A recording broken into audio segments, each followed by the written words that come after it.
Friends, it's been a while, but you knew that that could happen when you started watching this show.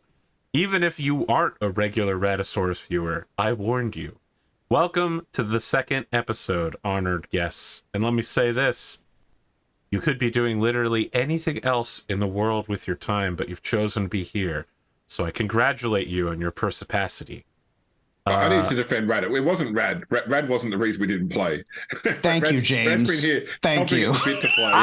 I implied it was Rad, but I didn't outrightly say it was Rad. It was actually you and me, but... It's been everybody on the show except for me up to this point.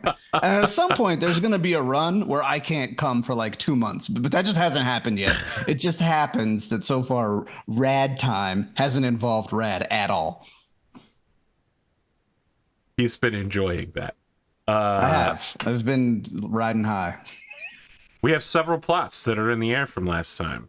The most notable of which are meeting Genji Matsuri and learning the current state of the Arnsson clan and how things got here. Meeting with the Yakuza. Meeting Lord Sung Cho, the lord who knew the clan Kyeda and James's character's parents, and learning the nature of the current manner of the estate, and of course, throw a spontaneous party to honor the coordinator for his great works. We start slightly in the future. We start in the next morning. We get a over-the-shoulder cam following somebody who's walking.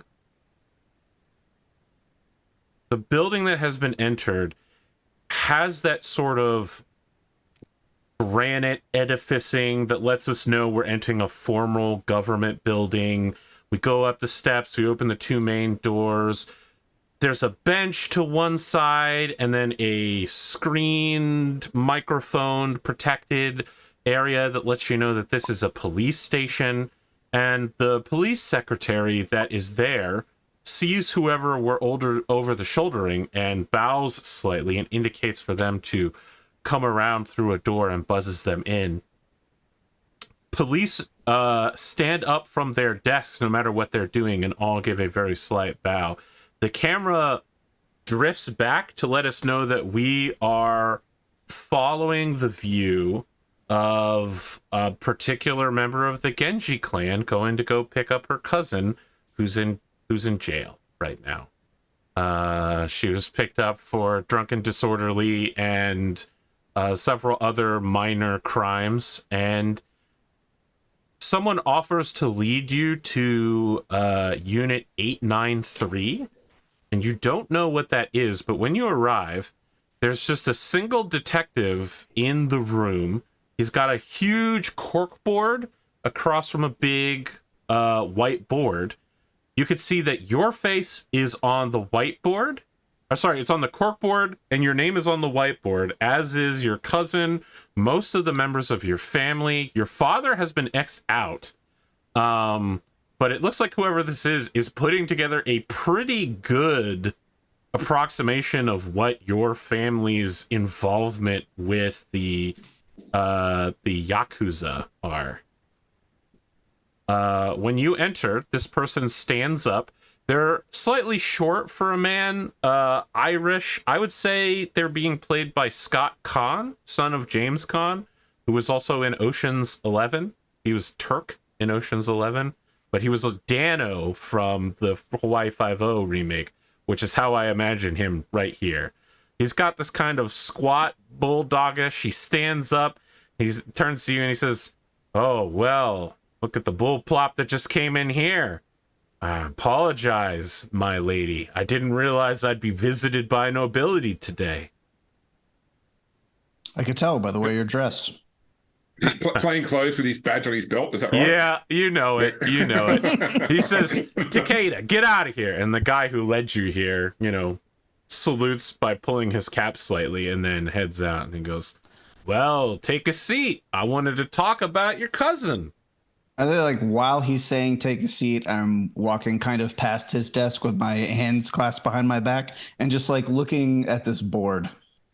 He hooks his thumbs into his belt and just kind of drums his hands on his pants, and he says, "Oh, yeah, the board. Yeah, here in Unit 893, we're taking a real close look at potential criminal activity."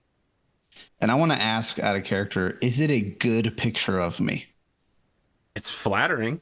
It Okay, is of that's all I care about. The picture is you without your neuro helmet, but in your booty shorts and sports bra from the day that you won your rattlesnake mech. Okay. By killing the Davian.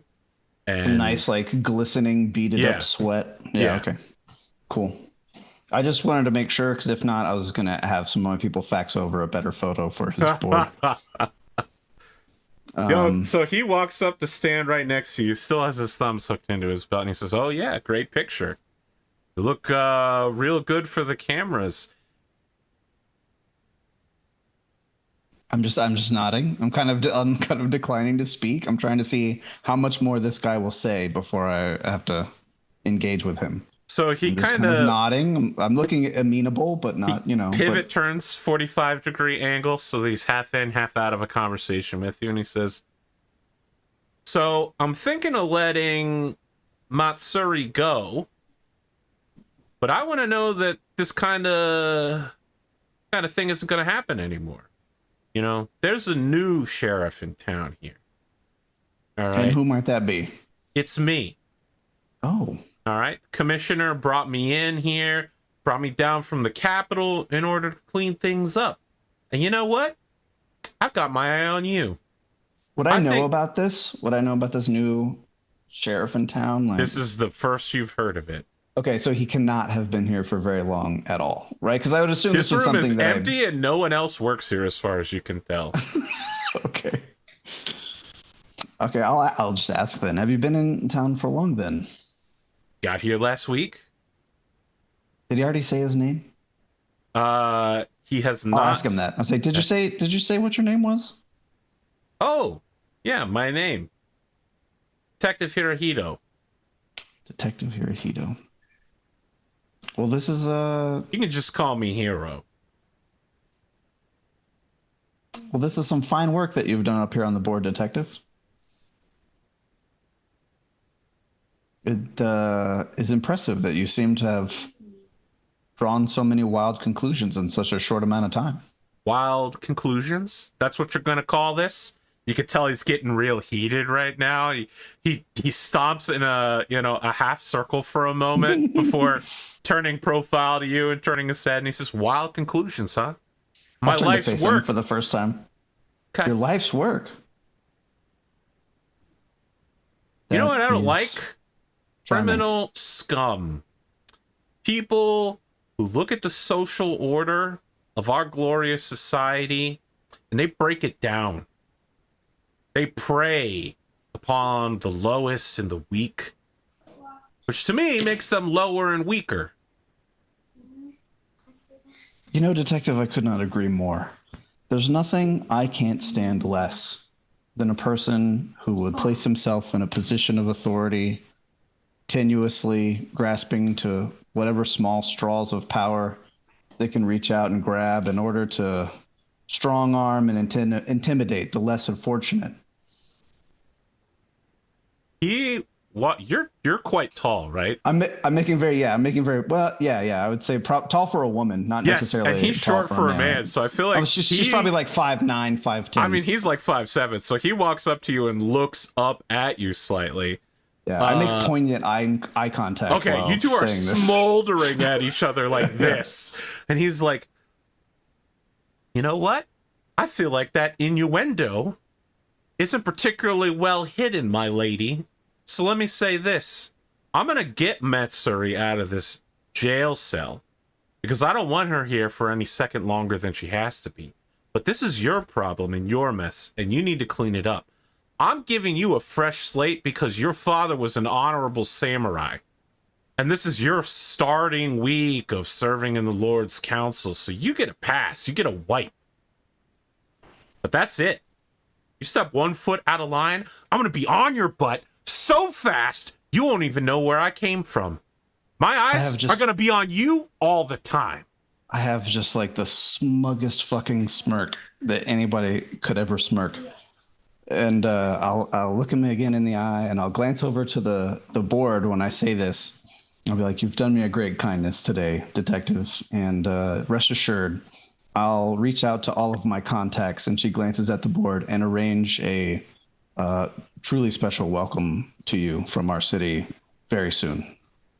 And I turn and leave. As you're leaving, he says, "You gonna get your cousin?" And I'll stop and I'll pause and I'll turn around and I'll say, well, in the past, you know, when people have been released from custody, they're usually brought out to the front. Okay. He goes to a wall phone that has a rotary dial. If you need any more tips on how to do your job, feel free to contact me at any time. I'll have my people fuming, red in the face as he starts using his rotary dial to call down to the cells. Matsuri is released into your custody. Can you describe how she's dressed again? What she looks like? So she looks like she did in the final scene of the last episode. So right. You know, she looks like she slept in a jail cell in the clothes she's currently wearing. I want to put out that we're dressed like very similarly. I'm not trying to establish anything out of turn here, but I kind of want, like, what's the name of the kid gang again? Deki Gorozoku. The Deki Gorozoku. I want their kind of dress and style to be, you can tell me how you feel about this, to be kind of like adjacent to based the off actual, of you. like, yeah, the main criminal element, like the Yakuza style, right? Like they're a, you know, my character would call it a bastardization, but it's, you know, it's more that to them, it's their own style. Wait a minute. Okay. So like, I know she's got kind of like the cropped white jacket and like the wrap on the chest and kind of like the low rise pants. And my character is basically dressed in a much nicer, more expensive version of the same thing. I want to imagine like black leather pants, like motorcycle. It's all black and red. Yeah, it's all black and red. Very striking when the two of you are together.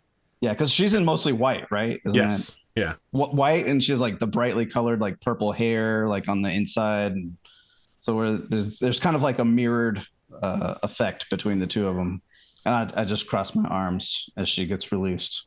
She doesn't say anything. She just puts. So she briefly argued with the desk sergeant about getting her scooter back because they impounded it and they're not going to release it to her because it was involved in a crime and they have to finish investigating that. So she just puts on her motorcycle helmet and walks towards you with her visor closed. It has little cat ears coming off of it as well. The motorcycle. Of course it does. Yeah, of course. I'm out here for the Sims, brother.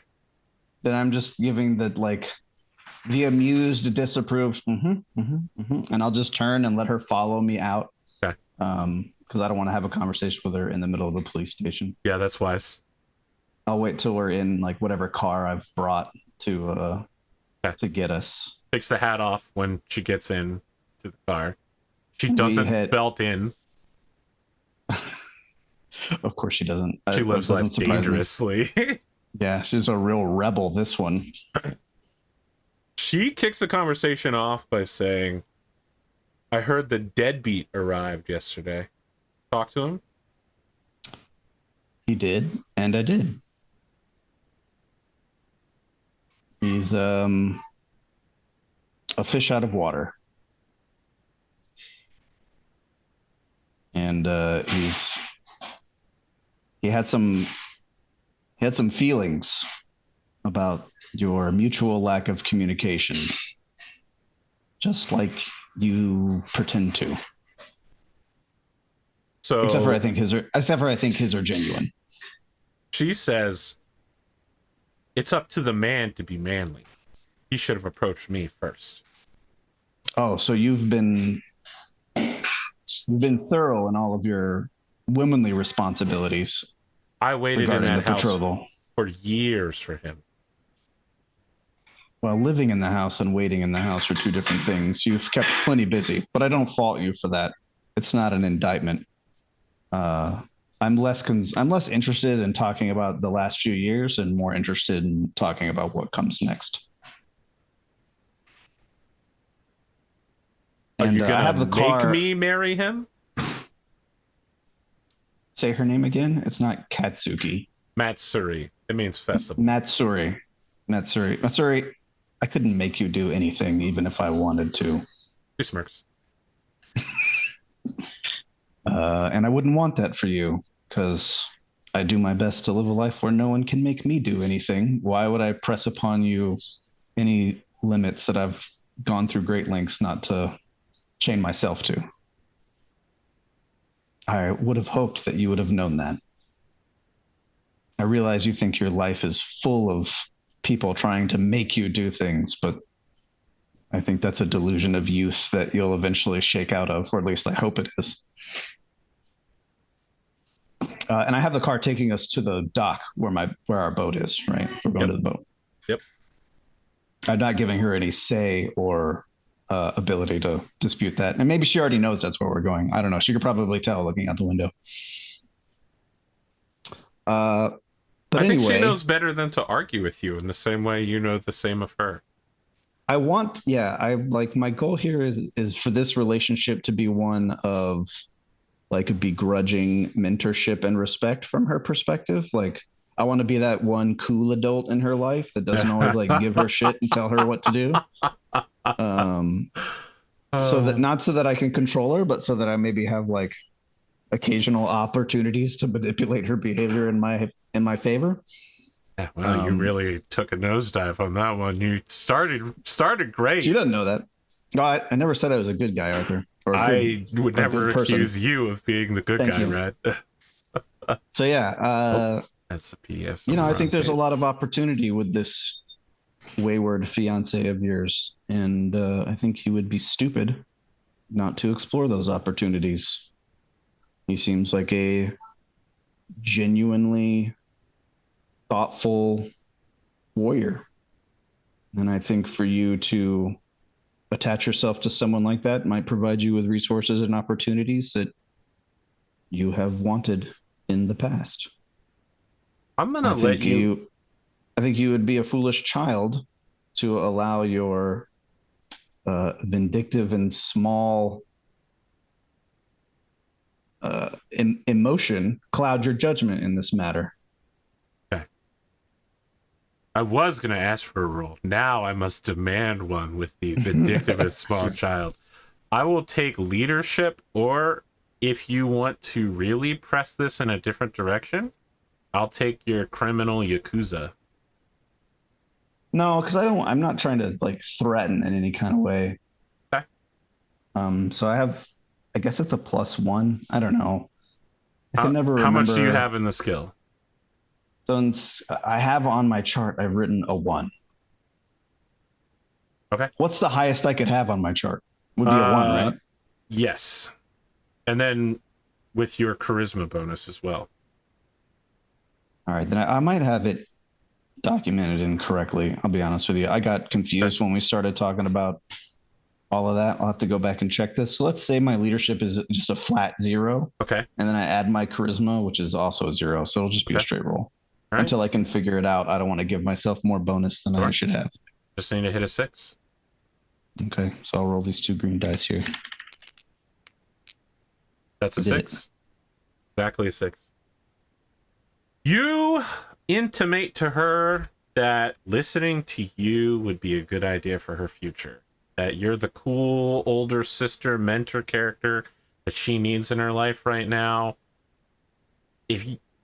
I'm not going to say cousins, right? Yeah, I'm not going to say that she immediately jumps into dealing with Clan Arnsson, but you've certainly locked this situation in place weekly. You would not have what one calls a stronghold over her, but she will listen to my you goal was now. more to have her be open-minded towards it, and I'd like to find a way to make her feel like it's her idea, not mine. Well, you certainly didn't roll high enough for that second part. Okay, that's fine. Should have rolled neuro-linguistic programming. Wow. Yeah, there's no psyop roll, unfortunately. That should be a skill. Do we do the thing where each of you says yes and the other says no, and you keep doing that until one of you flips it? And Yes. No. Yes. No. Yes. We go to the past, which we know because it's black and white, and we are at the Kyeda house at night in a sort of Kurosawa-ish type film, as we see the master of Kyeda receiving a visitor at the front door. So the manor looks very provincial and traditional. It has been maintained, but I think in order to show that this is also the sci-fi future, like, it looks like a period piece, except for the doorbell and like the brilliant lantern outside that's obviously electrical. When a man has approached and has pressed the doorbell and is waiting. This is not, however, Lord Cho, who you were expecting to visit this evening. So when this is in the past, because it's like 12 hours ago. Okay, no worries. All right. So who is it at the door? It is a man wearing Japanese, but wearing a sort of almost tuxedo-ish and a bowler cap with a monocle. He's holding a silver tray with a message card on it. You do not recognize them. Is he proffering the message tray? Have you opened the door to speak with him? Yeah, I'm in the door. Yes, yeah. He does. So He I get the impression I don't need to speak to this man, so I'll just pick up the message and have a look at it. It says, Lord and Master of House Kyeda, I send my most respectful regards, but it is not safe for me to come in person. We should not be seen together. I will seek more information on the ones who, in my eyes, have betrayed and possibly murdered your parents. Trust no one, not even me. And then it has the Cho clan symbol instead of a signature. All right. Be welcome to my home while I prepare a response. Gives you a slight bow and then just steps into the door and puts the message tray underneath his arm as he waits there at attention. Okay, no worries. He's in just far enough that you can close the door behind him. Okay, no worries. I'll just go and quickly scribble a response that basically says something along the lines of, I understand. If at any point you need protection, reach out to me. Okay. He takes the message on his tray and heads back out to the vehicle he arrived in. I think that there'd be no protocol to tip him. I imagine he's being paid by his employer. And this is Draconis Combine. We don't do tipping here. What are we, Davians?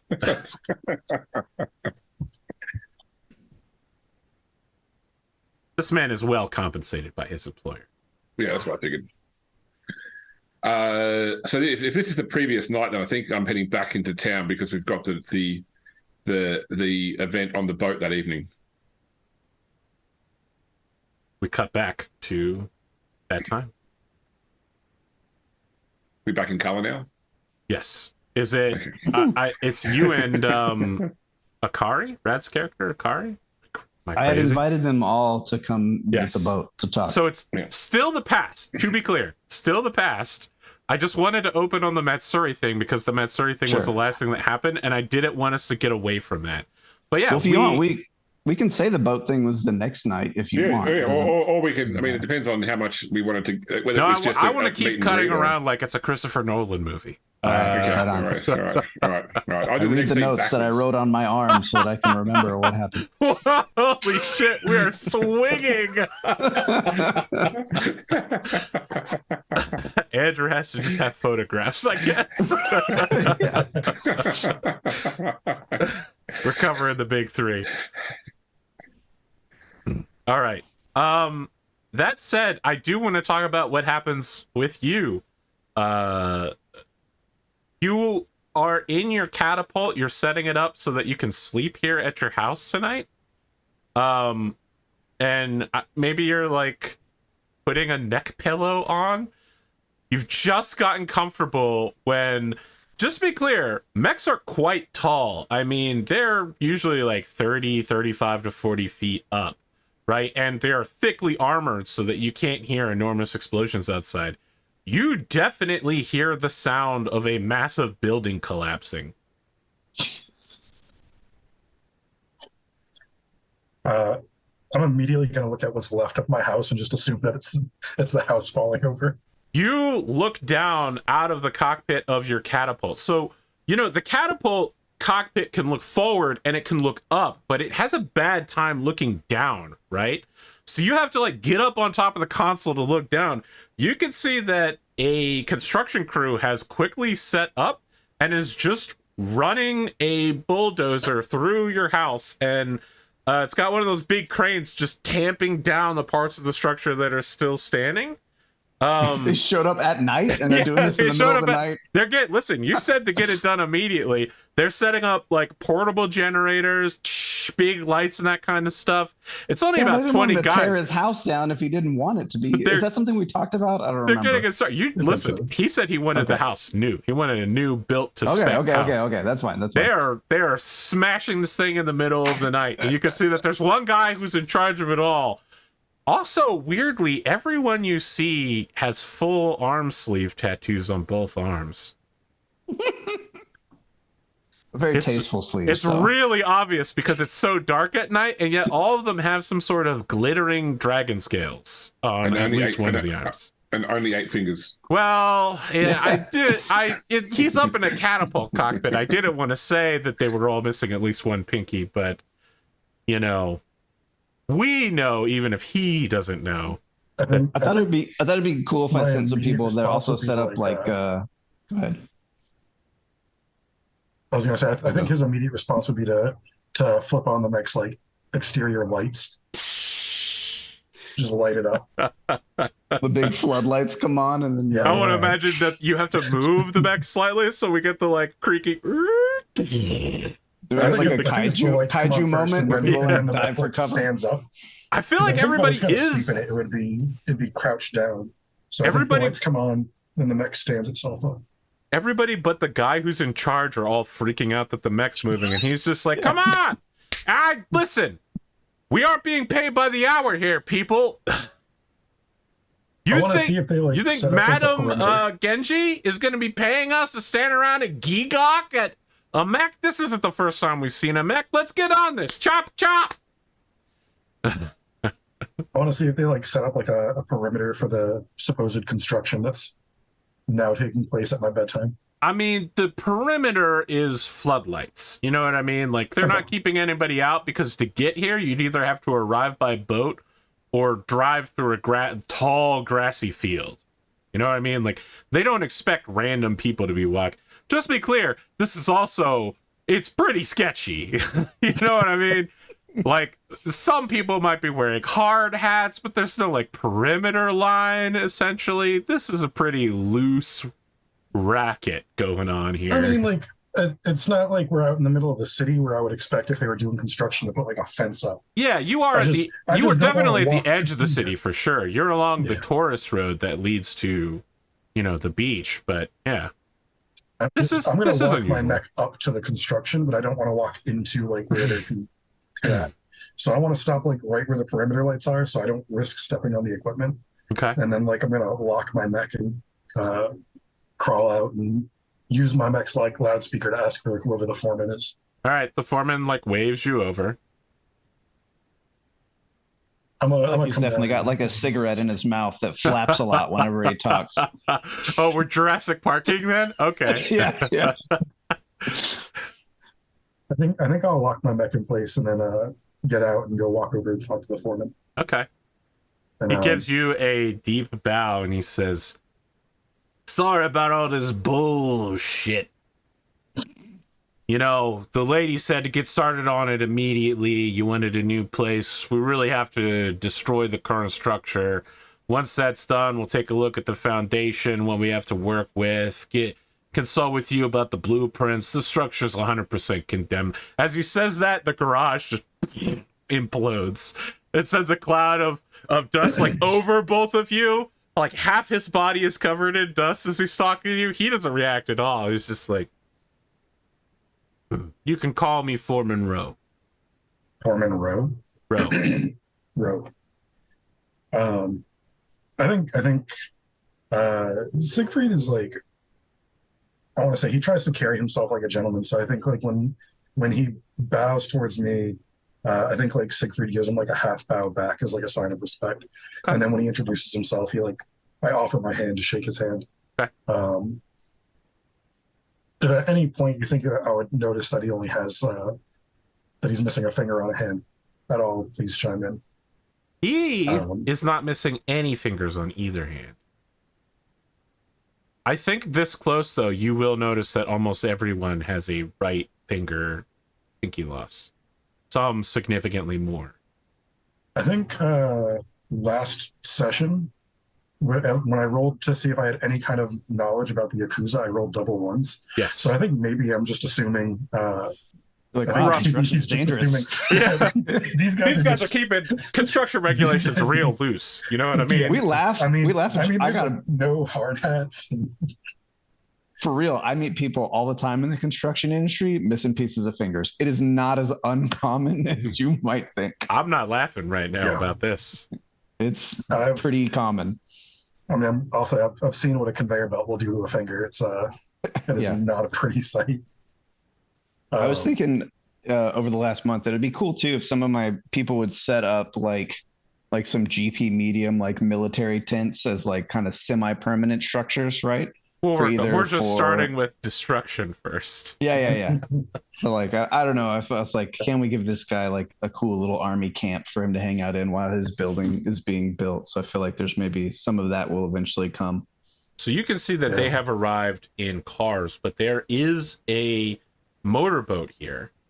And he says, look, if you have something to talk to me about, I'll certainly listen. But our boss sent a taxi over. I understand you have a meeting to get to tonight.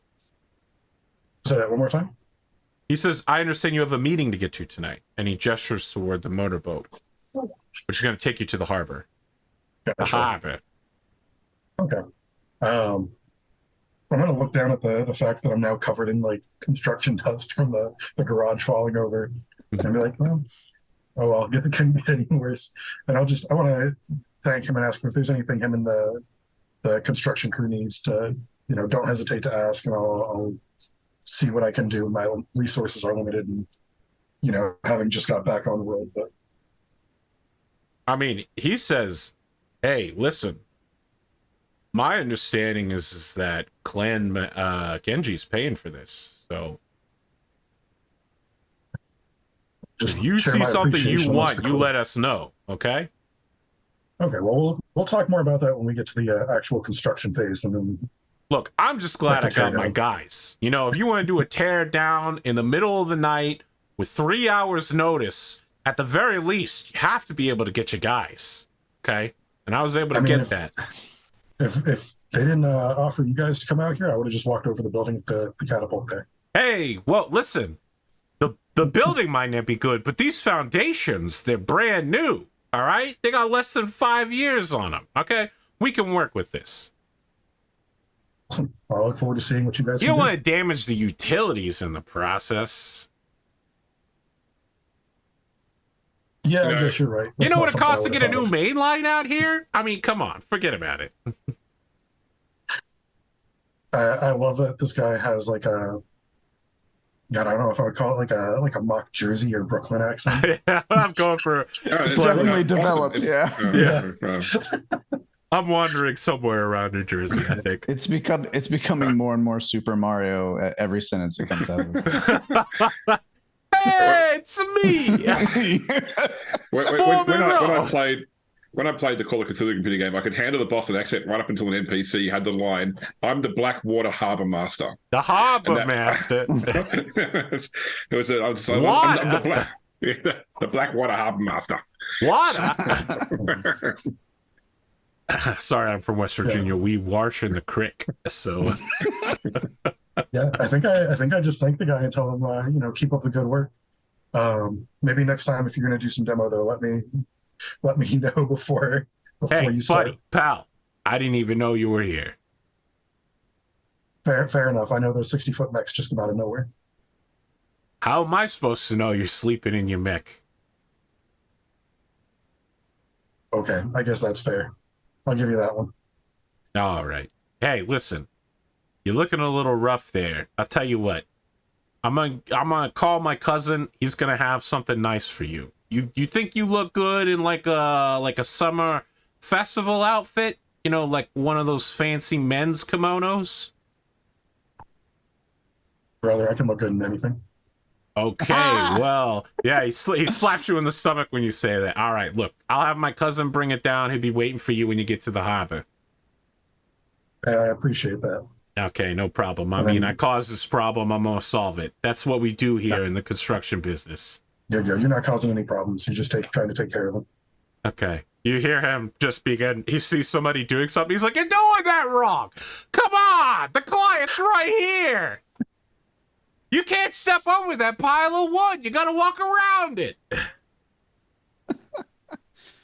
I feel like I'm going to get outed by Rad for not having been to a construction site in a while.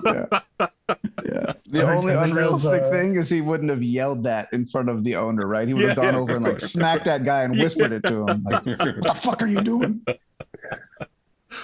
I think. All I know is every time I go to my house, which is being built, all I see is empty cans of Mother everywhere. So that makes me form an opinion about Mother energy drink. Like, oh, I see.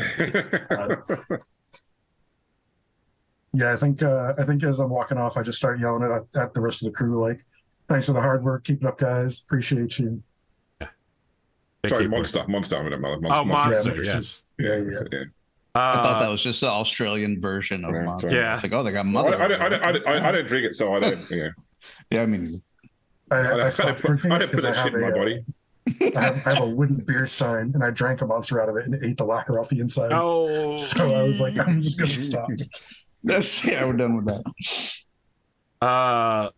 All three of you converge on this beautiful pleasure craft. When you see the heir of Clan Arnsson, he is wearing like, you know how in like 70s and 80s horror films, all of the male characters will wear short shorts and then they'd have athletic shirts that don't cover their abs, you know, because that was considered manly at the time. You know what I'm talking about? They look like they're wearing little boys' clothing, even though they're full-on adult. Everyone's looking at me like I'm crazy right now.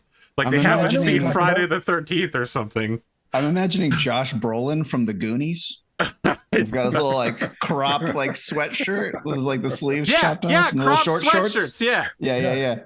That's what Andrew's character arrives in, is like these beautiful, the shorts have like these really beautiful like silken fish scales on them, and then he's wearing a summer festival outfit, but it's only like half of the shirt. It only goes because he's quite big as a Rasalhagian.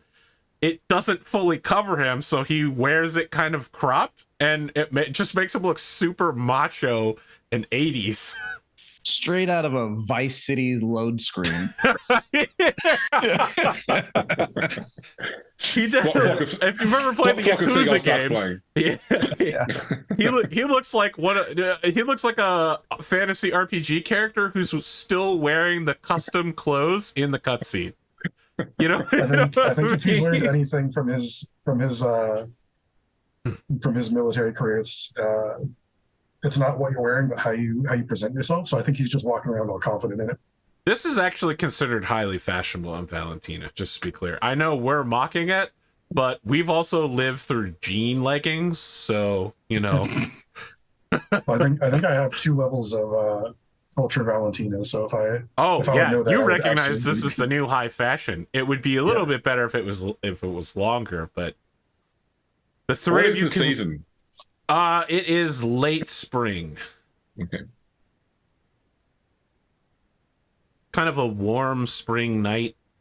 The moon is out and shining, beautiful here on Valentina. The second one has yet to rise over the horizon.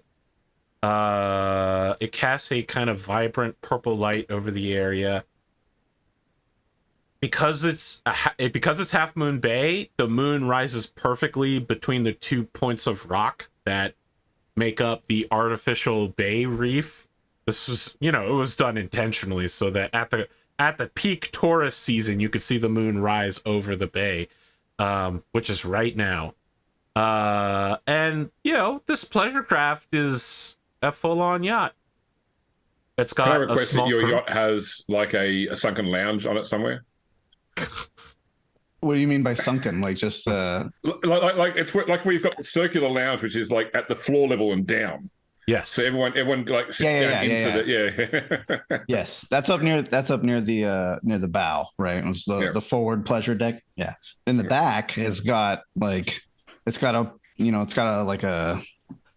damn, I don't know all the yacht terminology because they don't have it on a lot of sailboats, but it's got the part down that's close to the water where all like the tenders come up and drop you guys off at. So you enter from the stern of the craft and you come back up. And it's got like a helipad on it. It's obviously multi-layer. I'll find some pictures of some yachts and try and nail down what it looks like. But it's also got a lot of underwater lighting, like LED underwater lighting. So all of the water around the yacht is also like super well lit. And my character is probably swimming actually around the time you guys arrive. And it's super, like I said, it's all like neon colors underneath the water too. It's not. It's just Google Russian oligarch sees yacht. Yeah. Saudi Arabian prince yacht. That's what we're working with here. I've seen some crazy yachts in the Caribbean, man. I've seen yachts that require yachts to dock to them in order to resupply. Yeah. So it's pretty nice. It's a nice yacht, We'll come up with more details. It's definitely got somewhere like an interior lounge space down in the boat that is open to the has like a grotto, right? It's open to the water underneath. Like a moon deck? Yeah, like a moon deck, exactly, with a moon pool. The captain welcomes all of you aboard and, helps pull you onto the deck where 3 jauntily dressed sailors who are definitely not Yakuza, but are professional, yachtsmen, are waiting to help direct you to wherever you'd like to go, provide you with a towel if you need it. There's just a lot of people smiling and shaking your hand when you get on the boat. So my wife has recently been watching on like reality TV shows, those shows that follow the crew of executive, like opulent yachts, basically for rich people. So you know what I'm talking about then. Yeah, that's it. They got these cramped-in kitchens that to serve all the food in these giant opulent dining areas. This is your meeting, Clan Genji. Oh yeah, so my character is probably like in her swimsuit with like a classy like cover up, and it's all like neon 80s style as well. If the current fashion is Vice City, she's very Vice City. So yeah, she invites you all over. There's, it's kind of like a standing table. It's not a table we would sit at. It's one of those kind of like, sternum height tables, and it's got, all kinds of different food and stuff on it. She definitely raises some eyebrows at your get up as you get on the boat. Not only that you managed to find a change of clothes, but go ahead. I think I'm wearing like the same suit as I was wearing before, but I've just taken the jacket off, so it's not like a white silk shirt underneath. That's it, with like suit trousers still, but it's all like because Hiro is quite sort of he's wiry. It's all sort of quite closely fitted clothing. It's tailored, so it's all slim fit. Genji-san, stuff I used to be able to wear. Welcome, you for gentlemen. The invitation. You have a lovely yacht. Thank you. Thank you. Anytime you're interested in going on a sail, just let me know. It could be arranged. I know you both are just kind of settling in, so I appreciate you taking the time to come out. I know it was short notice and there's a lot on everyone's plate, but I thought the sooner we met, the better. Have you always lived on Valentina? I have. I've traveled abroad, but I've always called this city home. I know you're well traveled. Tell me about that. Well, I left Valentina as a child, and in the meantime, I've been wherever the DCMS has required me to be. So I spent much time on Luthien. I don't know. So I've got my skill to see what other cultures I had.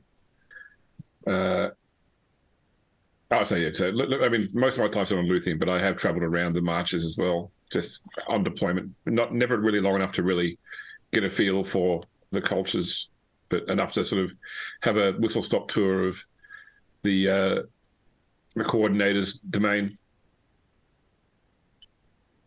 I've always wanted to visit here. It's beautiful this time. It's late fall there. The reds of the leaves that fall in the city is beautiful. I can imagine. You know, if I ever get a chance to go out there, you'll have to send me some recommendations. Tell me some places I can go visit. Well, you've been your fair share of places too, as well, haven't you, Lord Arnsson? Same story. Wherever the DCMS needed me. For the last stint of my deployment was on Vega.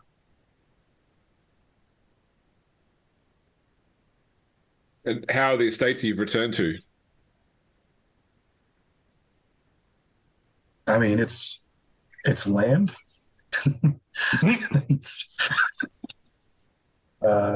That's about all I can say of it right now. There's potential. I have a vision for it, but I think it'll take a while for it to come to fruition. Well, my family has done a good job of maintaining the house. It is the perfect mix of classical and modern, I think. If you'd be willing, I'd love to come see it, so I can maybe get some ideas for the new building I'm going to start construction. Excuse me. Of course, start construction on soon. It's a bit far outside of town, but you're always welcome. I will send you some address details. Sorry, I did not mean to invite myself over to your estate. No. It's no problem at all. We are an assembled group now. We should be open to one another, and my home is open to you. Should you need somewhere to stay while your works are being done or the like, you're more than welcome. Although, as I say, it is some way out of town. I appreciate that. Once my estate's rebuilt, if you need a place to stay in town, you're more than welcome to take a room.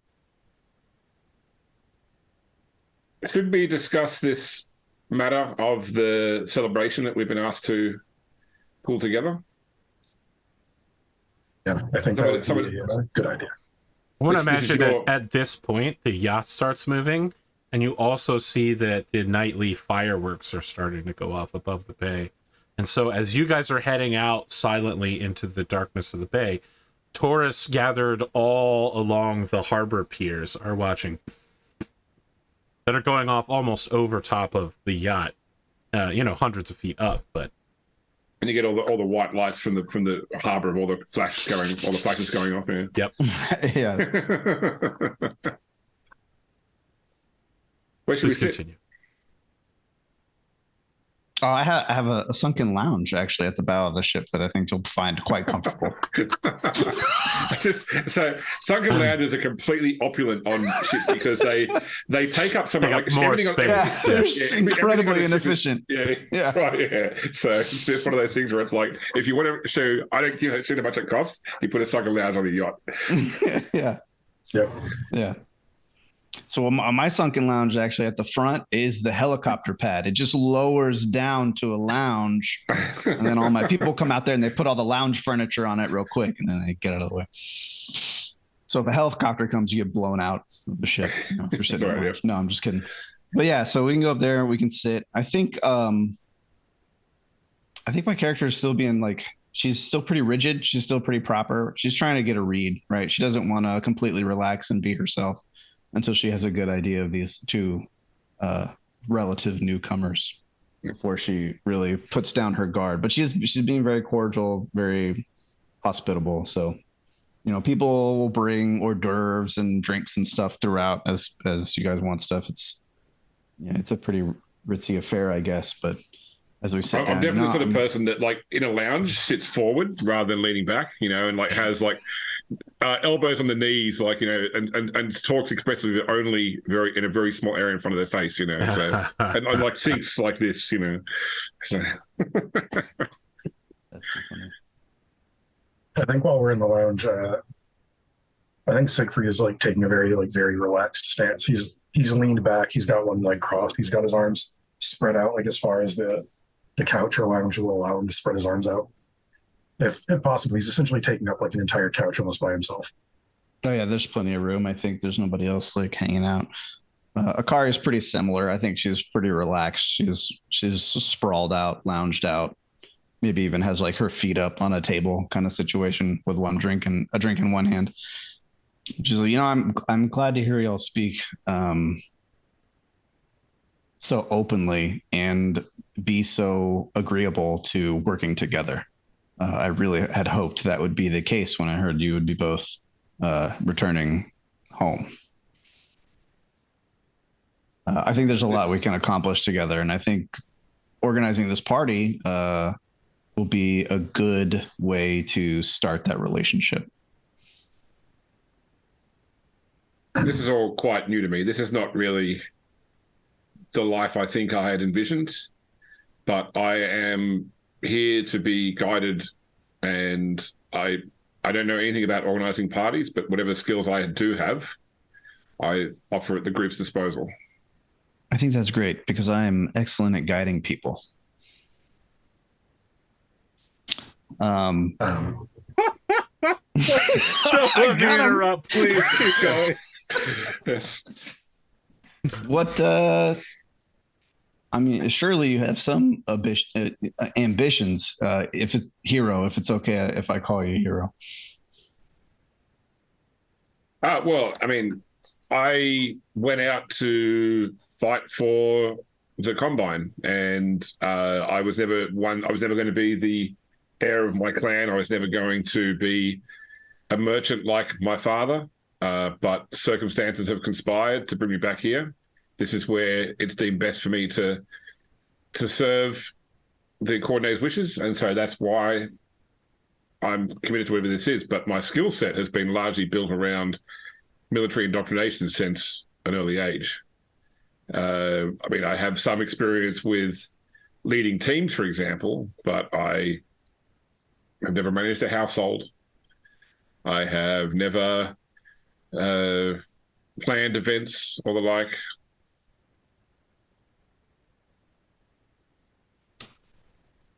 Would it be common in the Draconis Combine to hear people openly refer to themselves as indoctrinated? That's a normal thing? I don't think so. Okay. Can I do a roll to see like how deep or genuine is this I'm all about the coordinator? Yeah, I think so. Absolutely. Kind of thing.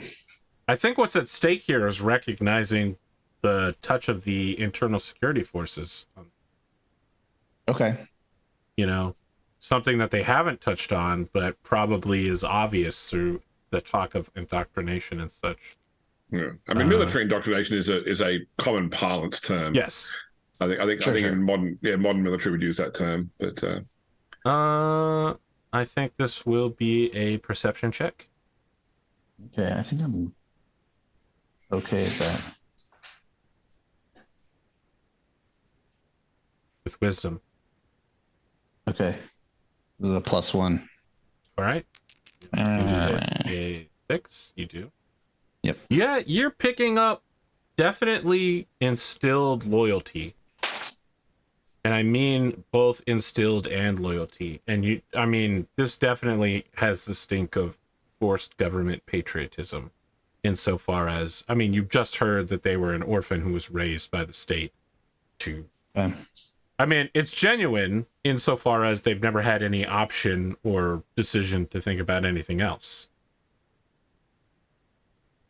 Okay, then I'll just ask, well, how do you, if it's not your passion, if it's not what you're excited about, how do you feel about where your fate has brought you? Well, as I said, my passion is not fighting. My passion is doing everything I can to preserve this great republic in which we exist. And if the best way to do that is here, which is where I've been sent, where I've been instructed to by people better than me, then that is my passion now. But I need to learn a new skill set because my skill set until now has not really prepared me for what I have to do in the coming days and months and weeks and years. Just want to mention the Draconis Combine is not a republic; it's a hereditary dictatorship. So my observation is that the more terms you use about democracy and republic, it's like North Korea, the People's Free Democratic Republic of North Korea. Yeah, democratic socialism. Yeah, exactly. The free country of freedom. The National Socialist Party. Yeah, of course. Yeah. We all picked the coordinator because who wouldn't pick the coordinator? He's obviously the best person to lead us. I see you've also played Heartspace Shipwreck.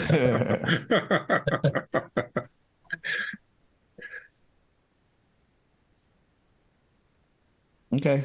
I think the slightest of smirks, the more Hiro talks about how he's just doing what's best for the coordinator. But we've spoken a lot about me. I'd like to know more about you, my new allies.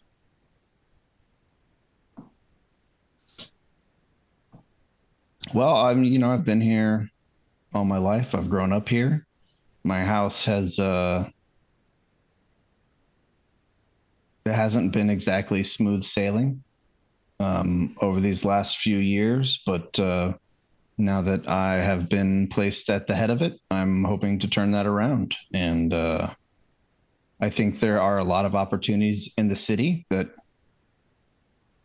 the leadership and the lords are not taking full advantage of.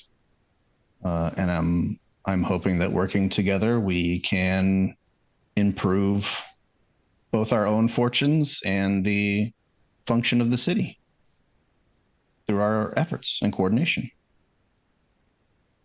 I think we're a little bit uniquely positioned as some of and you can correct me if I'm wrong here, Arthur, but we're some of the few samurai that possess the leadership and the influence in the city.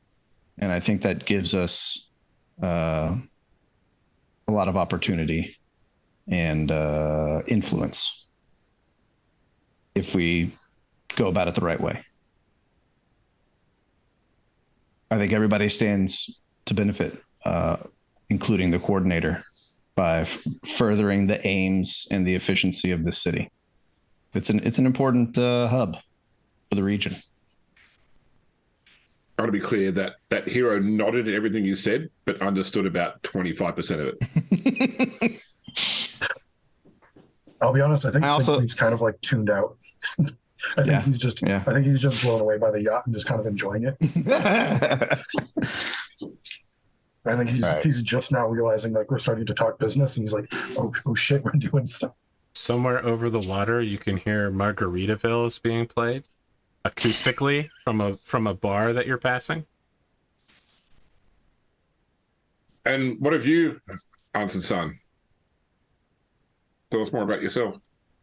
Oh man, what was the war when Rasselhog first broke away from the Combine? What was that war called again? The Ronin War? No, that was the one right after it, because I don't know if the Rasselhog actually had a war with the Combine. They didn't have a war when they broke away. Yeah. So what happened was that the Genji no Kanrei Theodore was baiting the Lyrans to return the Rasselhag worlds to them, and Takashi Kurita agreed because it would make a neutral buffer that cost him almost nothing. Like, it's basically traitor worlds he couldn't control anyway, so why not support the diplomatic efforts to return it and get some, good press out of mocking the Lyrans. Right. I think Siegfried is going to kind of like, he's going to sit up and take more, I want to say, rigid posture when talking about his past. Excuse me. But I think he starts with, Uh, my family died during the Ronin Wars. I was supposed to take over their estate and their assets, but because of my loyalty to the Combine and the Draconis military, I was promised a home here to rebuild, and that's what I'm hoping to do. I served honorably. I served under what's his title? Theodore Kyeda. Genji no Conrad, military Genji no coordinator. Sorry, military director. Yes, I served under Genji no Conrad, Theodore Kyeda, and with him in the legions of Vega, and he's the one who gave me my catapult, and now I'm back here.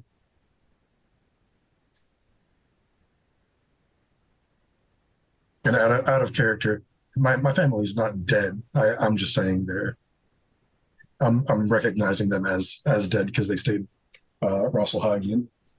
They're dead to you. Good Yes. you, yeah.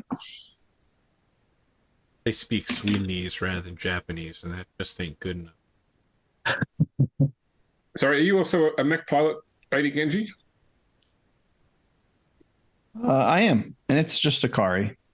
I don't think we need to stand on a lot of formality if we're going to be working closely together in the future. But I've been honing my mech warrior skills for several years now, and it's a tool I have in my belt, and it's one that I think will come in handy before much longer. One of our responsibilities as samurai for the city is to be able to defend it and take up arms in it for its causes and in its name. I assume you being such a well-traveled soldier, you are as well. Yes. No, perhaps at some point in the future we should find a place to practice together, learn each other's tactics. I think that's a great agree. idea. I think that would be a great idea. Do either one of you happen to have any other mech warriors in your service? No, not me. Okay. Just myself. Me neither. It's a flaw I'm looking to rectify in the not too distant future, but I think we need to establish a little bit of a reputation and curry some favor before we start poking around for skilled employees. What even would a be single extra warrior would make us a lance. Yeah, so I think that will be important at some point. What would be what's the Draconis Combine equivalent of a squire or like a knight? We just call them knights. Or are they samurai if they're knights? A samurai is a knight. Yes. Okay. All right. Samurai. There is no. What's an apprentice? There's no apprentice samurai. There's no apprentice samurai. You raise the heir. That's it.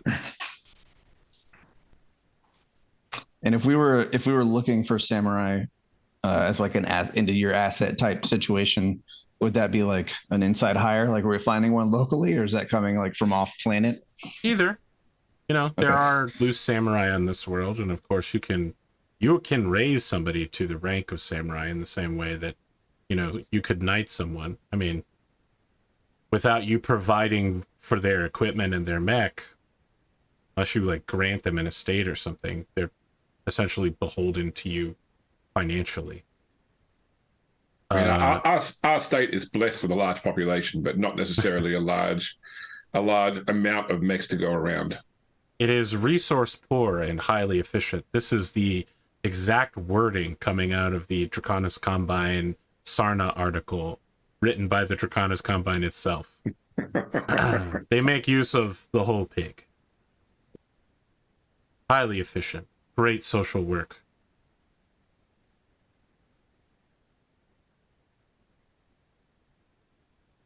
Yeah, let's talk about this party. Do we have any ideas? Any thoughts?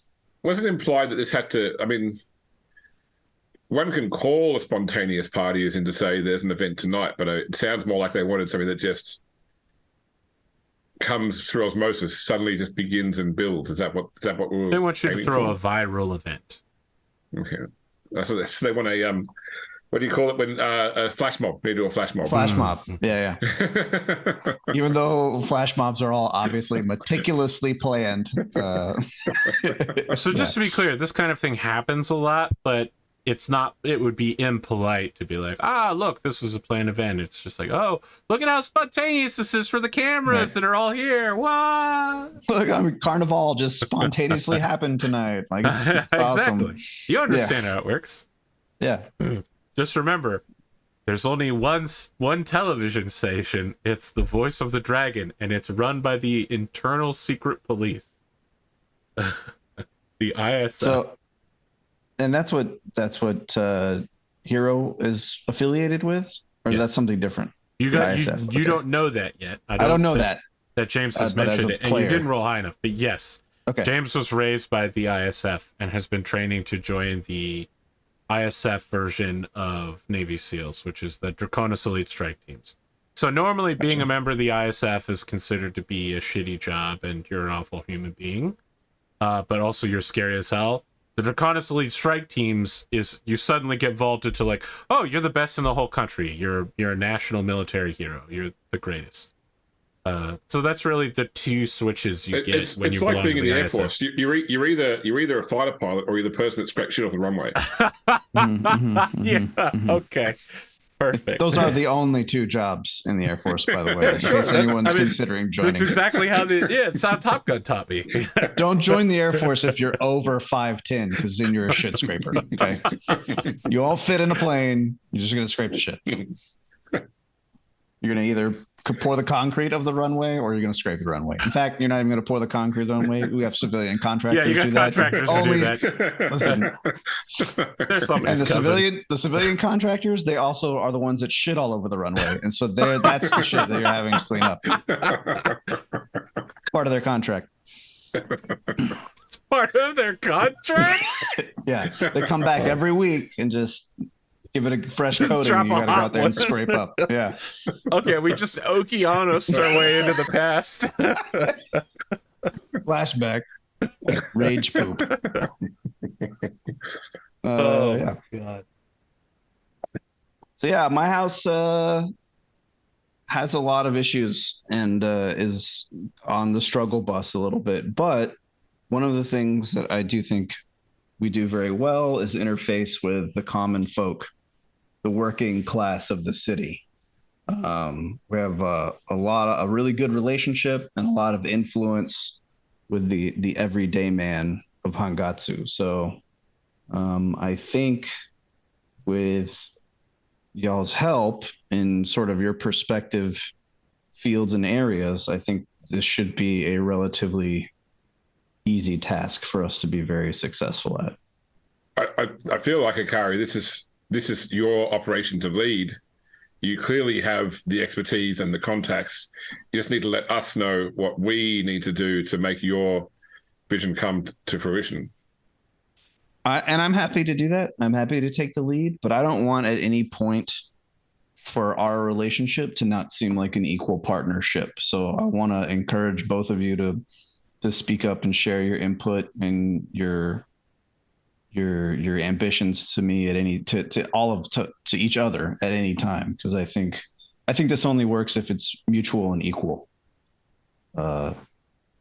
So we each have our own expertise. Presumably the person with the greatest expertise will step to the front in any situation we have to address. And I'm happy to provide expertise when it comes to this sort of things. I mean, you two being, such widely accomplished warriors might not be for throwing a party, but will become incredibly invaluable to us at some point soon, I believe. So I can start the planning of some of this stuff if we want to talk about funding some of the materials and things like that collectively to begin loading the chamber, so to speak, on this party, because it's going to take some logistics. Do either one of you have a lot of experience with military logistics? Only insofar as coordinating teams. Okay, I mean, that's huge. I think that's going to be valuable. If I were able if I was able to provide you with manpower, I assume we could split the city up into sectors and plan accordingly, and each of us could manage a part of the city. You know, the downtown is probably downtown in the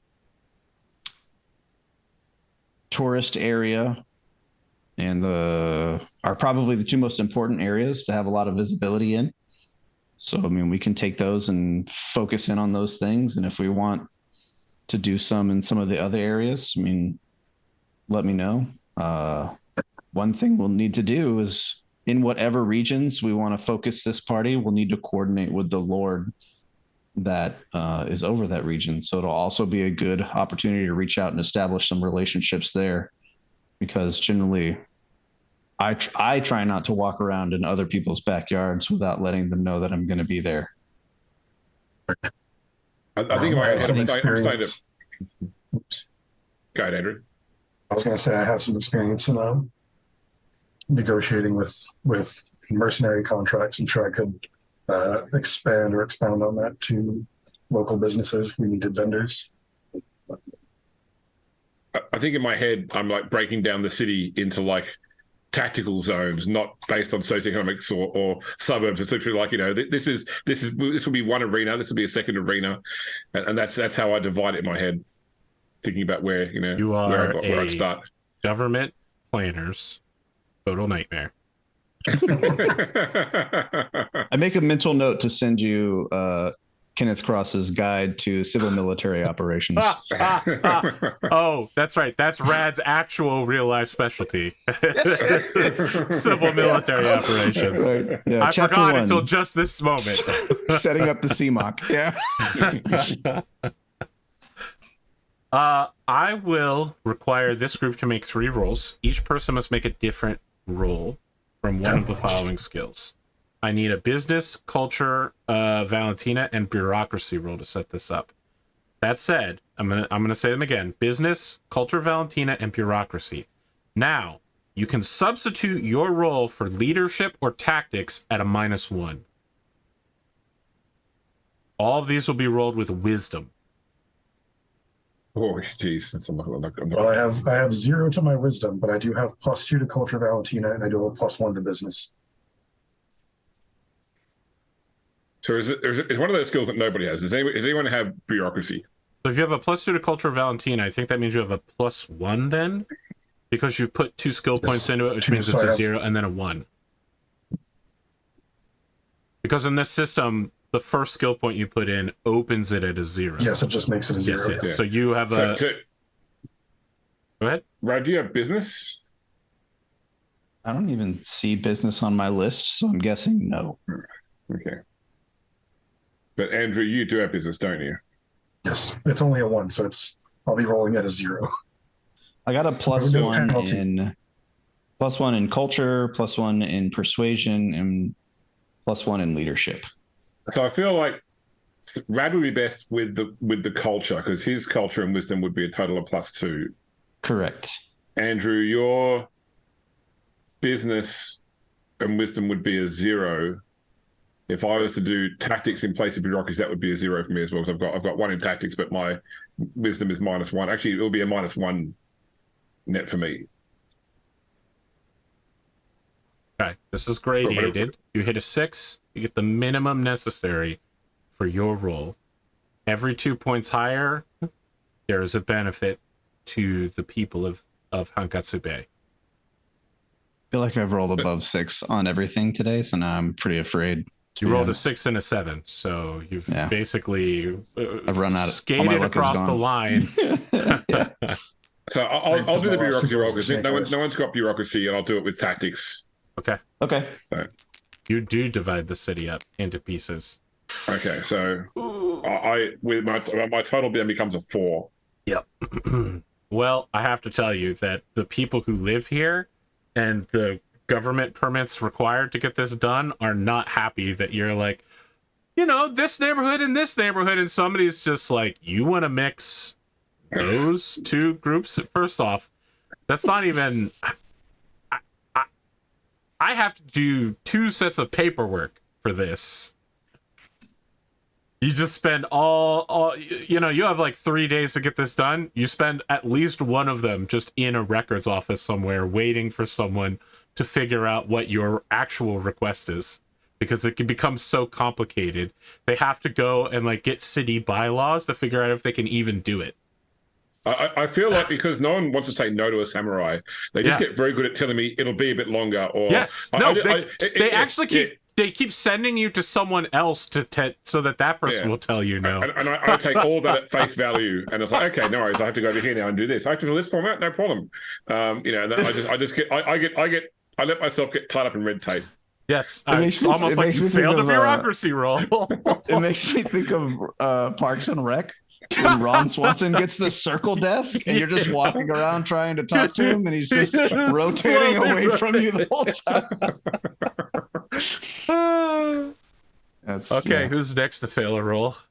All right, I'll roll these red dice right here. Okay.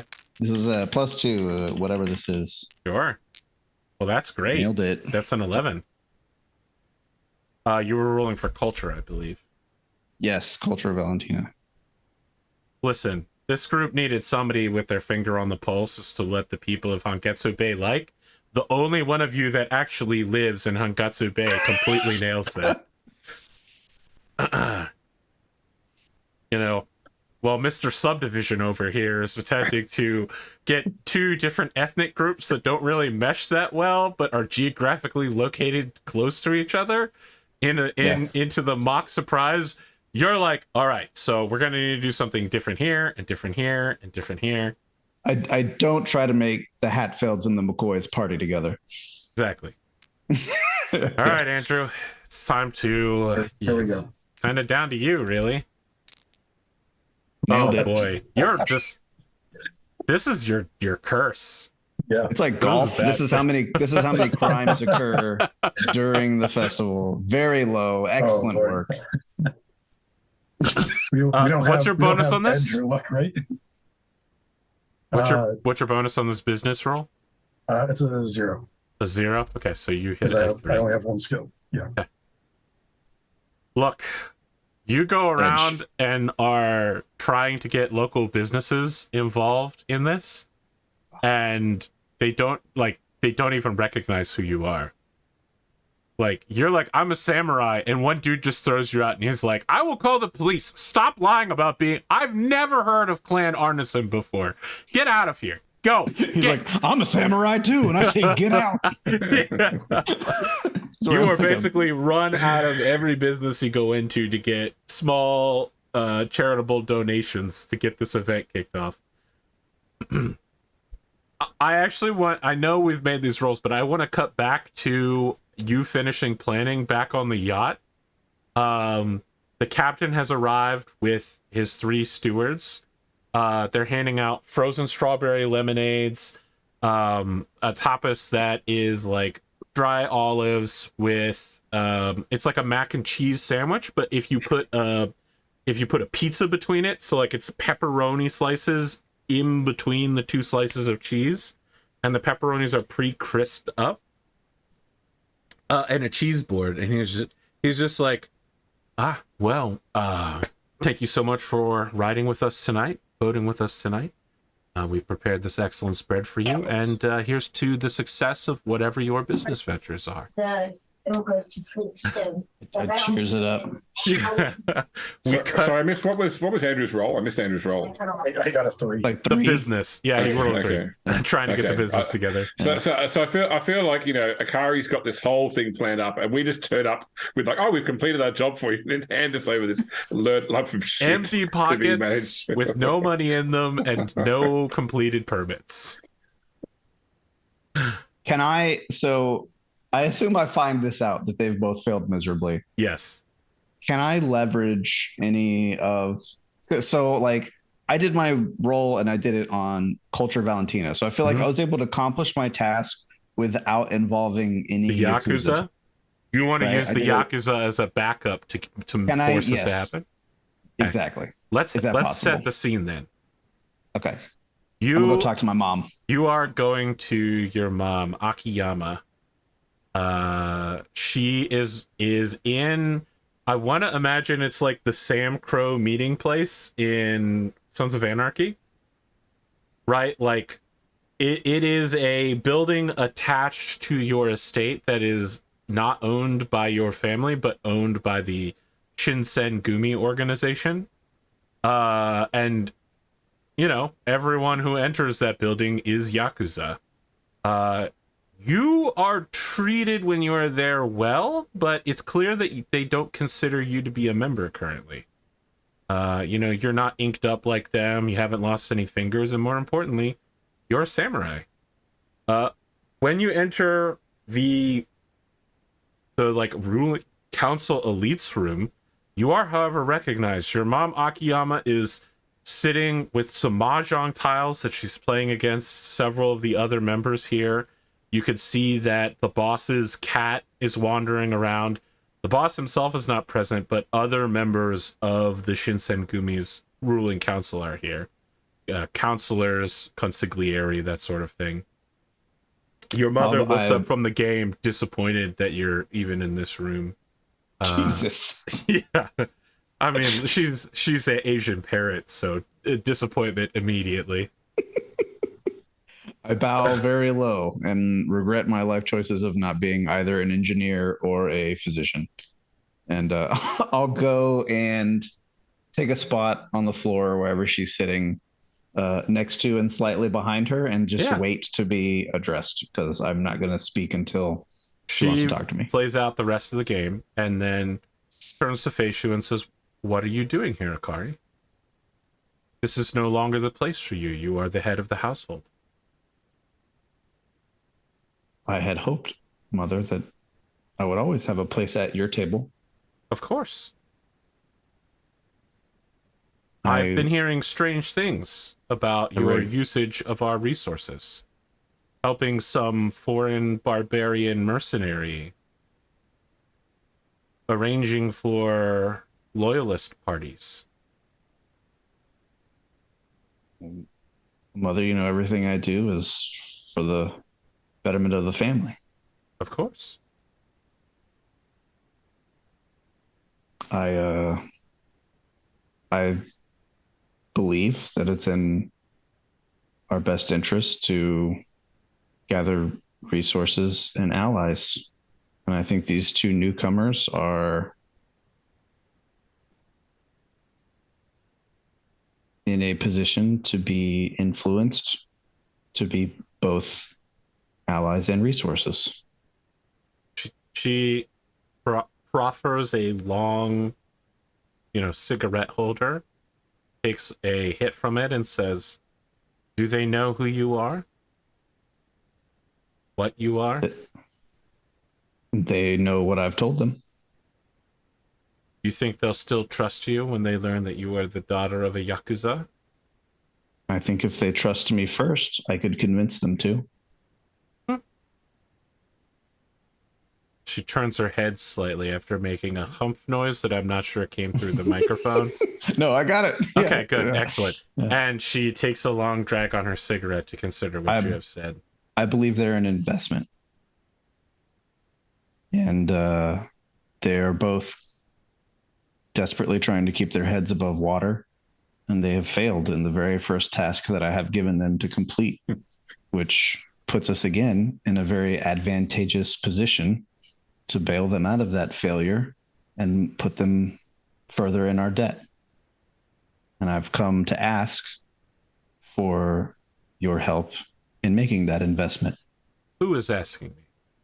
Is my daughter coming to ask me, or is the Lord of House Genji coming to ask me? Aren't I both? He gives you side eye while considering your answer. What is this task you would lay at my feet? So Herculean that two strong samurai men, fresh out of the military, could not accomplish it. So I go on to explain their bungling of both navigating the bureaucracy and what was the other one? Getting businesses involved, behind right? it. Oh yeah. Yes. Now, listen, that's the So- one that's going to be real easy for the Yakuza Right. to That's do. the one that's like they've got for sure, right? They'll get people out in the streets partying through threat of death. But and I also I don't know. You tell me, like, how does the Yakuza is able to be successful at bureaucracy because they completely circumnavigated it, aren't they? Like that's how you win the bureaucracy. They have a whole second shadow government that's been set up. Right. The only way to win is not to play. Basically. I mean, listen, you're in the military. You know that being friends with the quartermaster is good, especially around the time of year when you need to account for how many pairs of socks you have. Right. Well, the Yakuza are the quartermaster of the Combine. And I explained to her, you know, if there's anyone who can do this discreetly and keep the Yakuza's influence discreet, I think that gives me more time to build trust and influence with our newcomers before trying to get them to buy into our greater cause. I know discretion is something that your organization excels at. He glances. I've come to the experts for expert help. He glances at several of the other members of this council. I would like you to make a roll. Okay. Is this a persuasion roll? Yeah, persuade charisma. With charisma? Okay, it's a +1. You're saying charisma very weirdly. Charisma? Can you tell me what I need to get or nah? I think 6. Literal bare minimum. Exactly so that what is you 6. got. The bare minimum. There is to be successful. Some wavering within the Shinsengumi. Not everyone is into it. Several of the counselors, the legal advisors, are completely against this. Your mom seems to be at least tacitly for it, as does the main advisor. And so it basically comes down to the guy whose literal title is the number 2 man. His official title is Sabu, or sub boss. And he gives you a hard look, and for a moment it looks like this old ass dude is gonna say no. And then he gives like a slight blink nod before standing up and leaving the room. I return with a deep bow. Forehead to, because I'm already kneeling like on the ground on the knees, so it's like forehead to ground, so like Dogeza. Yeah. All right. Okay. Your mother says, when does this need to be done by? I'll tell her whatever the timeline is. I don't know. We didn't really. She gives a slight smirk and says, easy. It will be done. Do I know, like, obviously I know my mother relatively well, I would assume. What does she want? Right? Like, how do I... You mean what does she want from you, or what does she want in general? Well, that both, right? Like, what do I have as a daughter and head of a household? Do I have any carrots for my mother? Like, your mother had grandchildren. That's kind of what I'm thinking, right? But so the thing to note about your mother is that she married your father, who didn't recognize that she was like hardcore Yakuza. He was like in love with her and needed her money. So he made a compromise, and she ended up in full control of his house, his family, his life. He is a beaten and broken man. Right.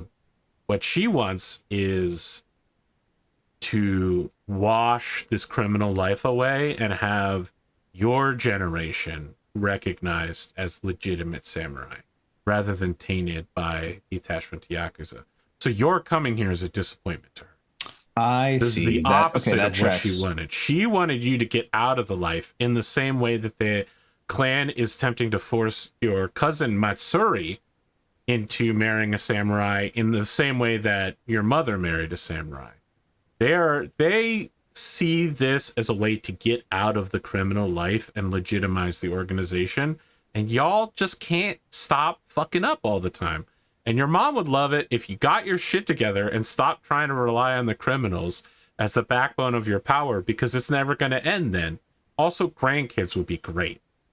You're a young adult, it's time to get married. And a nice samurai boy would be nice, but any young professional man or woman, as long as you adopt a nice kid, I mean, it'd be great if it belonged to the bloodline, but she's open-minded about it in a way she's not open-minded about anything else. But like a legitimate person is who she really like. It doesn't, that's what she wants. She wants you to go straight in a way that her life never allowed her to go. So, and she's influential on the head council. Yes. Of the Shinsengumi. But, and that makes sense that she would want that for me in my house. But do I know what the rest of the council wants? I can't imagine that they would also be motivated for me to not be involved in the Yakuza. Because surely being associated with the head of a legitimate house is very valuable to them. Yes, it is. They are trying to, as far as you know, you're not in that deep. Listen, you don't have the tats. I don't know that we've established that you've ever killed somebody, and you certainly have all of your fingers. So you're not. I've probably killed people, and I probably have some tattoos, but I don't have like the full sleeves. Okay. Have you killed them, or do you order them killed? I think I've probably killed people. Okay. You're not duels, at least, right? Well, I mean, killing people in duels is not the same as killing people for the You mean Yakuza. Like killing somebody in a back alley? Yes. Like killing the enemy of the Yakuza. Like, I'm not saying you've killed people. I'm saying you've killed somebody for the family. Okay. I don't know. I'll have to think about that one. Even if you have done it, you're just not in deep enough yet to know what the true goals of the family are. But as far as it's been explained to you, they want to legitimize their business fully. The Oyabun of the Shinsengumi has seen something coming for the city and wants to make sure he has fully divested himself from the criminal elements and wants to bring the whole organization legitimate, get rid of all of the crime. I mean, it's a story you've heard 100 times. 99 of them, the organization fails and someone from beneath kills the leader and takes over, and it's still a crime organization. But, this is a group of people who are violent thugs who want to become regular tax-paying citizens and move up in the world socially. Interesting. Sort of like in Peaky Blinders. I've only seen the first 10 minutes of Peaky Blinders. So I want to also make it clear that this is fully led by the boss of bosses. Like, not everybody inside of the organization agrees with this, but because that's what the boss wants, that's what Father wants, everyone is doing it that way. If he was removed, the organization would probably go in a different direction. You could, shift directions rapidly. The fact that he hasn't been killed yet probably means that enough people support him, it would be too dangerous to move against him yet. Well, no one's got a better idea. No one has a better idea.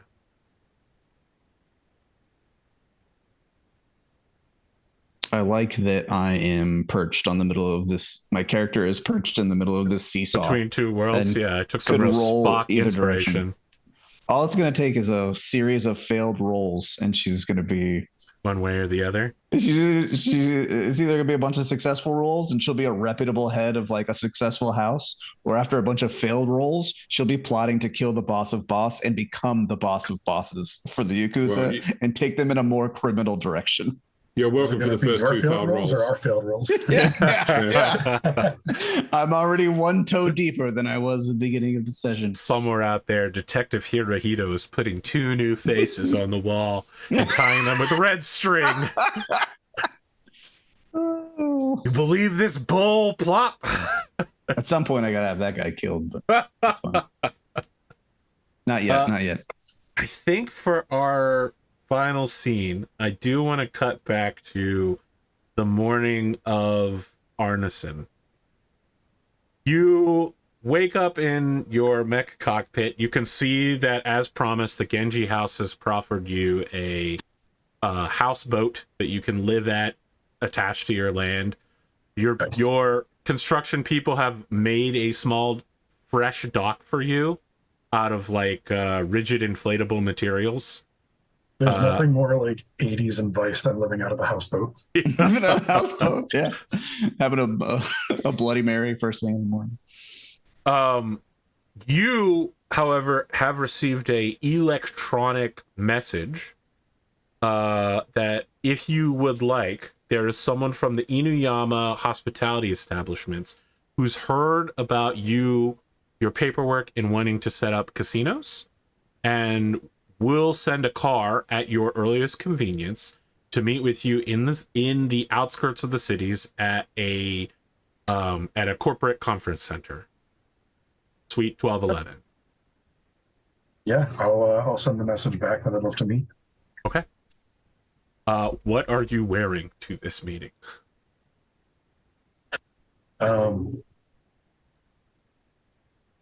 This is more like I'm under the assumption it's more like a business meeting, right?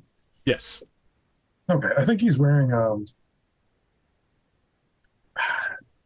don't want to say he'd wear his military uniform, but he'd wear something like, I want to say close to it.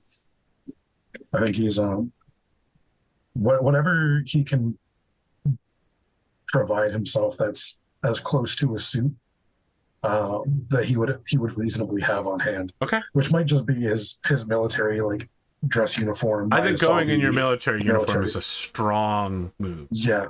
I feel like that's a bit excessive. It's like a suit, but with epaulets. Yeah. I want to remind you that serving at any level of the military places you above anyone who isn't in Combine social status. Maybe he would wear just his military dress uniform, just as a show. The hover future of the 80s version of a Lincoln Town Car, completely black, with a Inuyama hospitality establishments of like a smiling dog logo, is sent to pick you up. I'm just imagining the Doge meme. It's been like no, it's like a cartoonish happy dog, not Doge. You meet with the guy. Do you know who Chef Andre Rush is? The presidential chef who worked for a bunch of administrators. He's super jacked, like huge, bulging, veiny arms. You can definitely Google him. He's a huge YouTube influencer now. Yeah, I was gonna say he sounds familiar. Yeah. I know. Who you're talking about. He's yes, absolutely massive. Former like master sergeant in the U.S. Army, who served 4 different presidents. That guy greets you, but he has the Guile haircut. He's wearing a business suit that has to be tailored to his massive form, and he says, "I'm Chadwick Powers. I represent Inuyama Hospitality Establishment's interest in Ongetsu Bay. I understand you were looking to open up a recreational facility for a casino." yes, hopefully multiple casinos. Sure. Let's sit down and talk about that. Yep. How nitty gritty and into the weeds are you trying to get, AP? I want a business role from you, and we will get nitty gritty and into the weeds next episode because we're at the end of time here. Boy, can I roll higher than a 3? Can you? That's a great question because your rolls Probably so far not. have stunk. They've been Hey, stinky. look, a 6. Okay, what's your business? Business is a 1, so it's a 0 Okay, and Plus then 0. wisdom. plus 0. Okay, all right. You literally get the minimum possible to understand what you're saying to him, and don't embarrass yourself. Yeah, Let me just write that down here. but I don't embarrass myself. It's an achievement.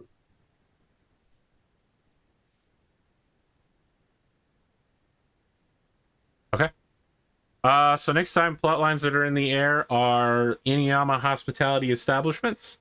Whatever investigation House Kyeda is doing into their own past and perhaps even future. All of you need to find your place for yourself in this new world. And the party! We're going to have the party next time. James, I really want to have a second scene with you, but I kind of feel like you dominated the discussion on the boat. And I did a bit, yeah. We're right here at the end, so I just couldn't fit another one in. No, so I'll let you know in case of planning. So the next thing that Hiro's going to do regarding investigating his family's situation is basically go back through whatever materials are in the house. So family records, business records, it's a research montage, definitely. You should prepare yourself for a role that will go along those lines, I should think. Yeah, which I can also, unless I would think steward tactics or combat, but which I don't have steward. So, and my wisdom is -1. Okay, well you. Yeah. So the follow-up scene will be me trying to hire somebody who can help me make sense of it. Okay, I see you're a Pendragon player. I want to see my character's current goals are to get my cousin. We do need to set goals for everyone so that you can get XP eventually. But oh yeah, I want to get my cousin connected with Arnsson. And I also want to see if I have anybody in my Rolodex that is a loyal, eligible female for Hiro as well. I want to try and put. You mean House Kyeda Hiro or Detective Hiro? Okay. No. House Kyeda. I want to see if I can put 2 female allies into the marriage realm with each of these samurai. Those are going to be pretty low XP goals. That's fine. They are goals, which puts you ahead of everyone else so far.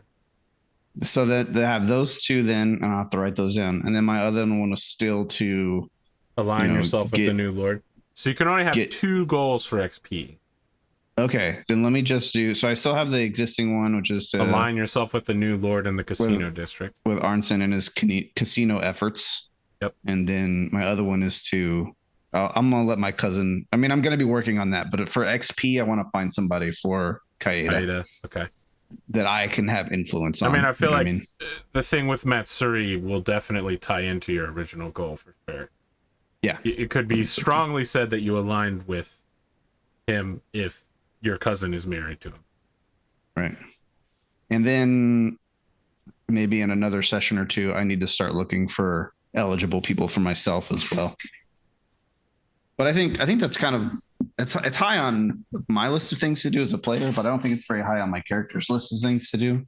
I think she's more interested in trying to get these people in her pocket, or at least establish a strong bond, and then also to try and get the arms dealer shipping and receiving aspect of her family business back up and running, to where it's being profitable. It is important to be a profitable business. I think for Hiro's 2 goals are to identify what happened to his family, and more specifically why and whom, but then also to identify and learn the skills he needs to not make a complete ass of himself trying to run this family, basically, or this household.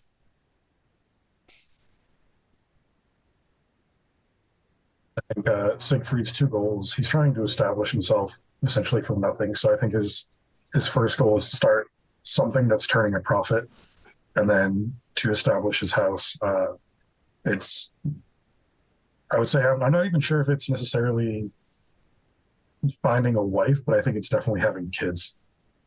Like he's literally the last of his name right now within the Draconis Combine. So I think what was the first one? Start some kind of business that's turning a profit. Okay, start a business. That's okay. He just needs to have positive income.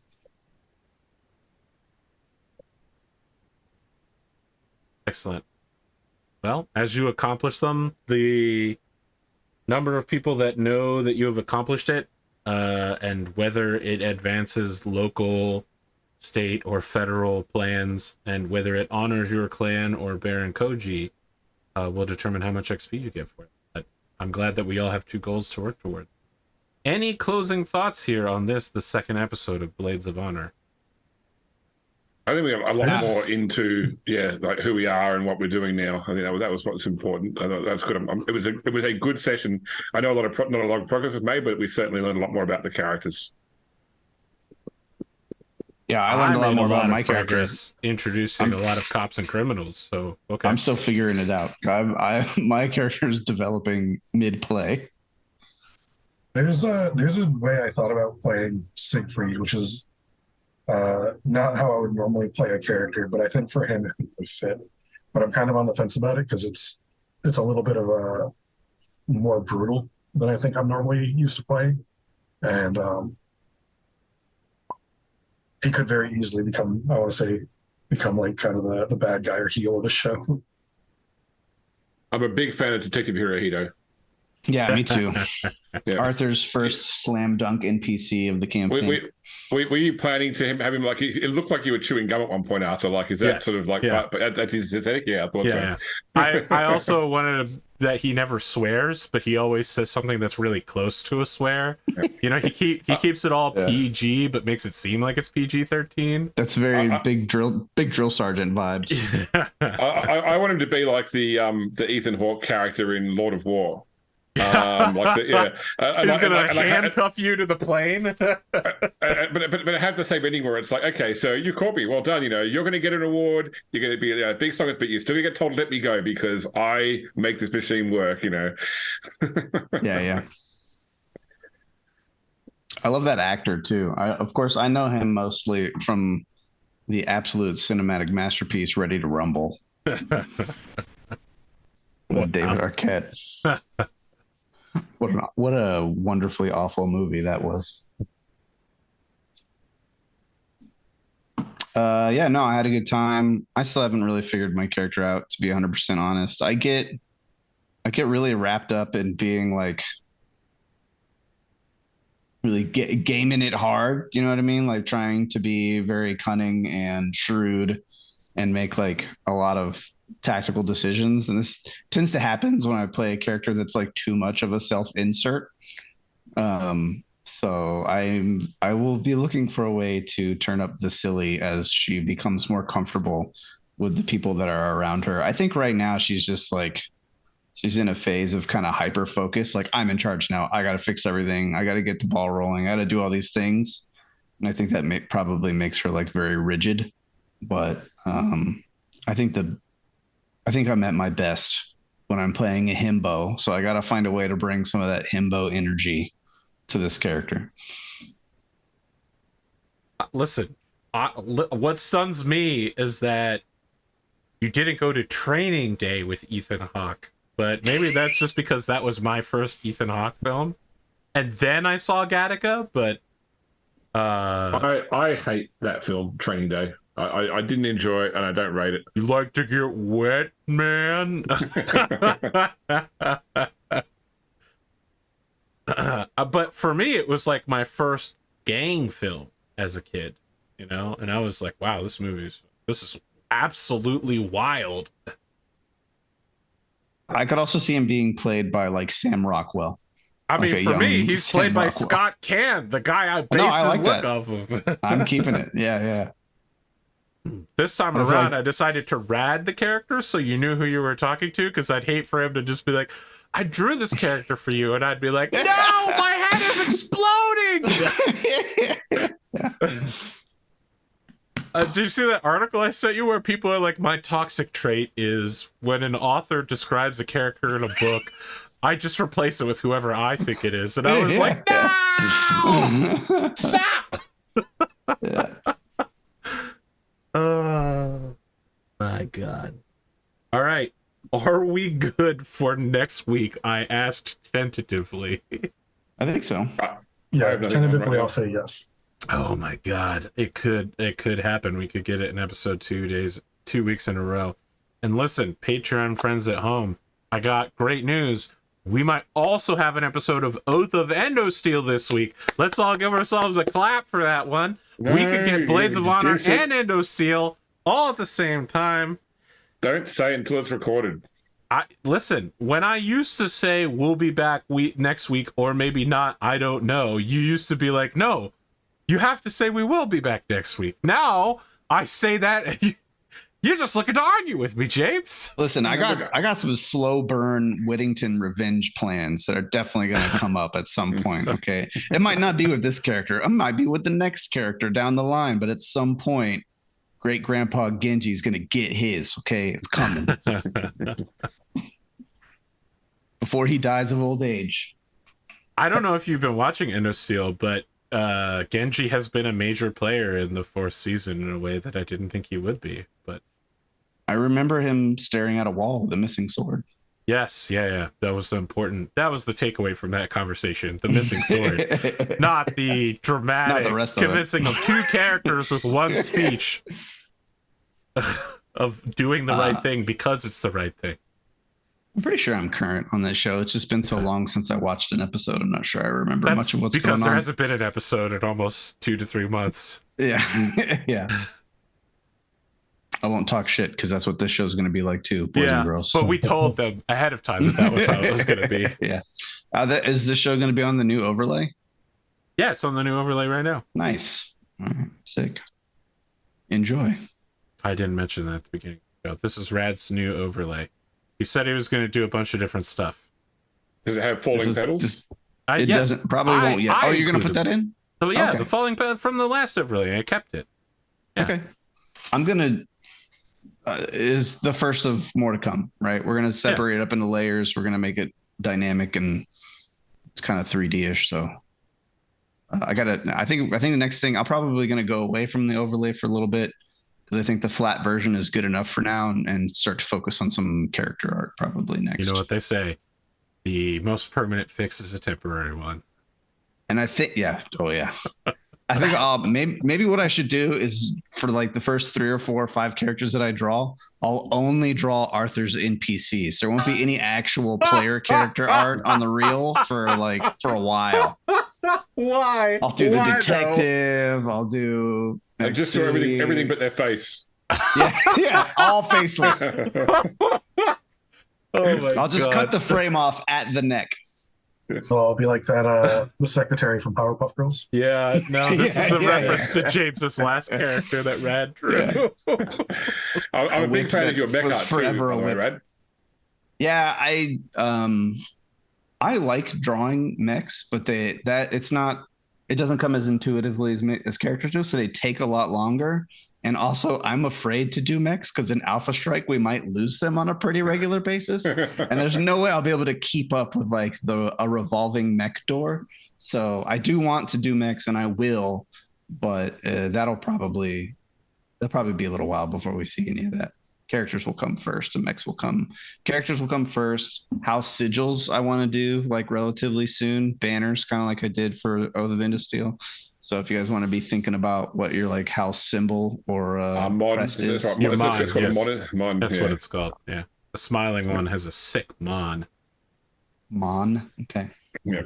I've already Yeah, so- decided his is like a tan crane on a green field. Nice. Okay. All right, So friends. yeah. I'm going to wrap things up here. We'll see you the next time we have an episode, which could be next week. Isn't that crazy, audience at home? Hey, you could have done literally anything with your time, and instead you watched us fail to plan a party. You definitely roll a 3.